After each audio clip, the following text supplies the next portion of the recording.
मित्रांनो, ज्या न्यूजची आपण इतके दिवस झालं वाट पाहत होतो, ती न्यूज फायनली आली आहे. एम-एस-टी-सी-ई-टी सेलने काहीच वेळापूर्वी तिच्या ऑफिशियल साईटवरती एक ऑफिशियल नोटिफिकेशन जारी केलं आहे. ज्यामध्ये एम-एस-टी-सी-ई-टी पी-सी-एम आणि पी-सी-बी या दोन्ही एक्झामसाठी जे रजिस्ट्रेशन फॉर्म ओपन होणार आहेत, त्याचा पूर्ण शेड्यूल त्यांनी जाहीर केला आहे. नेमकं फॉर्म कधी ओपन होतील, त्यासोबतच फॉर्मची लास्ट डेट काय असेल, या सगळ्या गोष्टी त्यांनी त्या नोटीसमध्ये सांगितलं आहे. आता ह्या गोष्टी त्यांनी दोन्ही अटेम्प्टसाठी सांगितलं आहेत. आता आपल्याला माहिती यावर्षी या एक्झामच्या 2 अटेम्प्ट असणार आहेत. तर या दोन्ही एक्झामसाठी तुम्हाला कोणते डेट्स असणार आहेत, त्यासोबतच लास्ट डेट काय असेल हे आपण माहिती करून घेऊया.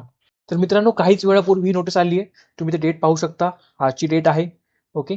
त्यासोबतच तुम्ही नोटीस नीट पाहिलीत तर इथे MBA अँड MMS त्यासोबतच MST-CET for PCM and PCB या 2 एक्झामसाठी त्यांनी नोटीस जाहीर केली आहे. आता इथे नीट बघा तुम्ही. The examination will be conducted at various exam centres across the state. The schedule for online registration that is the application form and tentative examination dates are as follows. आता टेंटेटिव्ह डेट्स आपल्याला आधीपासून माहिती होत्या, पण online registration आणि application form याची notice आपण आज पाहूयात. सगळ्यात पहिली एक्झाम आहे MH MBA and MMS CET. त्याचं ॲप्लिकेशन फॉर्मची डेट आहे 10/1/2026 म्हणजे उद्यापासूनची डेट आहे. अँड एंड डेट आहे 12/2 म्हणजे 12 फेब्रुवारीपर्यंत आहे. म्हणजे नियरली तुम्हाला पूर्ण 1 महिना भेटत आहे ही पूर्ण ॲप्लिकेशन फॉर्म भरण्यासाठी. आता टेंटेटिव्ह डेट्स पाहिलं तर इथे दिले आहे, तुम्ही पाहू शकता. आपण मेन आपल्या गोष्टीवरती फोकस करूयात, जे आहे PCM PCB CET.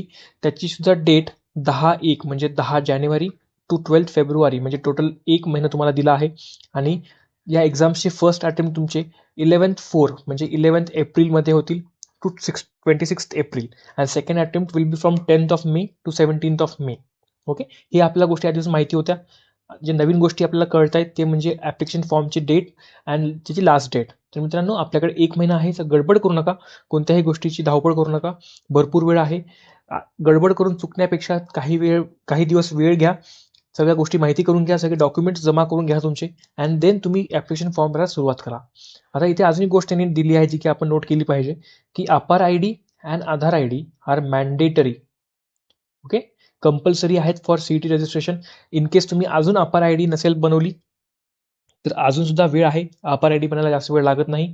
5 to 10 minutes लागतात. तर यूट्यूबवरती भरपूर व्हिडिओज आहेत त्याचे, ते जाऊन तुम्ही चेकआउट करू शकता. Then the candidates who have not yet generated their APAAR ID are required to create the same through DigiLocker. DigiLocker एक ॲप आहे, ज्याच्यातून तुम्ही ते ID तयार करू शकता. Candidates are required to regularly visit the official website for the any further updates. ठीक आहे. आता मित्रांनो, आम्ही आहोत म्हणून तुम्हाला याची बिलकुल काळजी घ्यायची गरज नाही आहे. जसा कोणता नवीन अपडेट येतो आम्ही तुम्हाला व्हिडिओ बनवून त्याद्वारे तुम्हाला सांगतो. तर मित्रांनो, ही होती पुरी नोटीस. यामध्ये आपण ॲप्लिकेशन फॉर्मची start date and end date पाहिली आहे. तर या पूर्ण गोष्टी तुम्ही माहिती करून घ्या आणि यानुसार तुमचं जे फॉर्म भरायची तारीख आहे ते ठरवून घ्या. आणि तुम्ही इन केस तुम्हाला काही डाऊट्स असतील, तुम्हाला प्रोसेस माहिती करून घ्यायची असेल तर मला कमेंट डाऊन करा. त्याच्यावरती एक व्हिडिओ बनवेल, जेणेकरून तुम्हाला स्टेप बाय स्टेप गोष्टी कळतील की कसा फॉर्म भरला जातो.